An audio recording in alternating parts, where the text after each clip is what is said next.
Because the truth is, we women don't have to be either or anymore. We can be both sides of the same coin. Strong and vulnerable, tough and shy, confident and insecure, smart and sexy, wise and innocent. I'm also way over beating myself up for being complex, because the truth is, I am.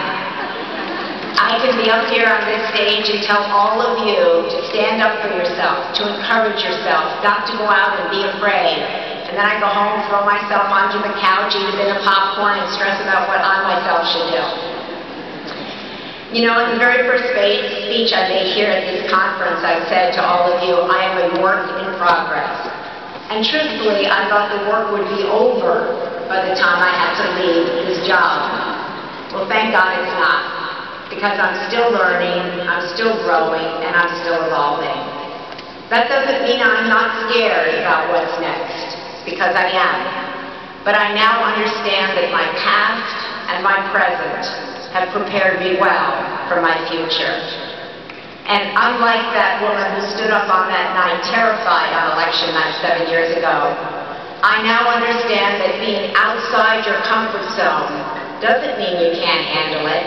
Doesn't mean we can't do it, and it doesn't mean that you're powerless. Being outside your comfort zone just means you're uncomfortable. Now, what was I right about these past 7 years? Well, first of all, I was right about my friends and my family. I was right to believe that they would be there for me, because they have been.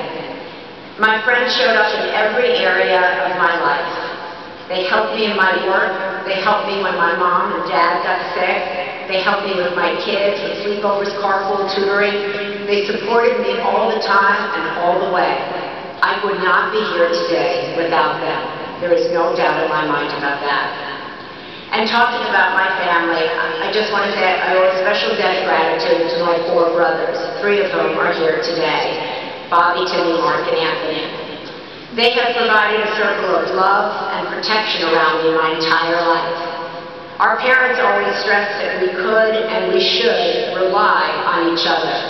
And that has never been truer than this past year since my mom died. The truth is, I've struggled a bit this year, and my brothers and my sisters-in-law have all really stepped up and stepped in, especially when it comes to my father, who's 94 now and has advanced Alzheimer's. Alzheimer's, as many of you know, is truly a mind-blowing disease, not just for the person who gets it, but for their loved ones as well. Today, I struggle to find a connection with a man who doesn't know my name or who I am. I say to him, "Hi, Daddy." He says, "God bless you." I say, "How you doing, Daddy?" And he says, "You're fantastic." I tell him, "I'm your daughter, Maria." And he says, "You are?" Sometimes he just mumbles, sometimes I don't even get that. It breaks my heart. But my brothers, well, they somehow deal with my dad in a way that I really can't. They talk to him. When he mumbles, they kind of mumble back at him. When he growls, they growl back at him. When he refuses to get out of the car, they say, "Fine, suit yourself." They treat him with such love and acceptance. They fix his jacket, they smooth his hair, they straighten him up. They're always saying to him, "Looking sharp, Daddy." And he says, "You're fantastic." They take him everywhere, to church, to games, Orioles games, Red Sox games, to Special Olympics and Best Buddies events where former Peace Corps volunteers come up to him and tell him stories from his old days. It doesn't matter that he doesn't remember the Peace Corps. What matters is that he's comforted by the warmth of the human connection. These are the gifts that my brothers have brought to my father. I have watched in awe as they have given their children a whole new kind of role model to emulate in every part of their lives. The strong, nurturing man. I love them and admire them.